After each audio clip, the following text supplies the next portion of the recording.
नाज़रीन वाक़िया कंदासीं टंडो मोहम्मद ख़ान में औरत बिन बालरनि समेत ज़िबाह में टपो ॾेई आपघात करे छॾियो आहे। हिन जो तफ़सील मालूम कयूं था। टेलीफोन लाइन ते मौजूदु आहे टंडो मोहम्मद ख़ान मामेरान टीवी जो ज़िले रिपोर्टर न्याज़ ख़ास कली कहिड़ा तफ़सील आहिनि अवां वटि ऐं कहिड़ा सबब ॿुधाए पिया वञनि औरत पारां बिन बालरनि समेत वाह में टपो ॾेई आपघात कयो वियो आहे?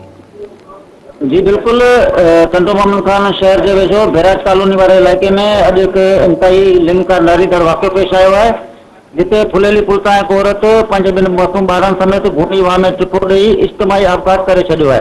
वाक़िए जे इतला मिलण ते पुलिस ऐं साठ फलाई तंज़ीम जा रज़ाकार फौरी तौर ते पहुची विया। साठ फलाई तंज़ीम जे गोताखोरनि ऐं रज़ाकारनि हिकु कलाक जे जारी ऑपरेशन बैदि मां ऐं ॿिन्ही ॿारनि जा लाश वाह मां कढी वरिता आहिनि, जंहिंमें फौत थियल औरत जी उमिरि लॻभॻि 24 साल ॿुधाई पई वञे, जॾहिं सां गॾु फौत थींदड़नि में 7 सालनि जी न्याणी ऐं 6 सालनि जो पुटु शामिल आहे।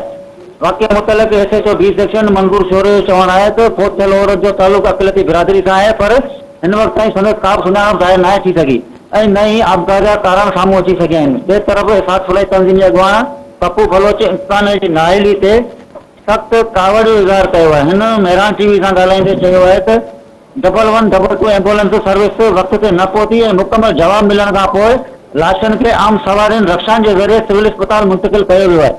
पप्पू बलोच जो इहो बि चवणु हो त जेकॾहिं सरकारी सतह ते खेनि जदीद ऑक्सीजन किट्स ऐं मिनी बूट जहिड़ियूं सहूलियतूं मिलियल हुजनि हा, जंहिंजा असां सां वाइदा कया विया हुआ त शायदि अॼु उन मासूम ज़िंदगी बचाए सघजनि हा। जी न्याज़ ख़ास कली, महिरबानी तफ़सील ॾियण जे लाइ।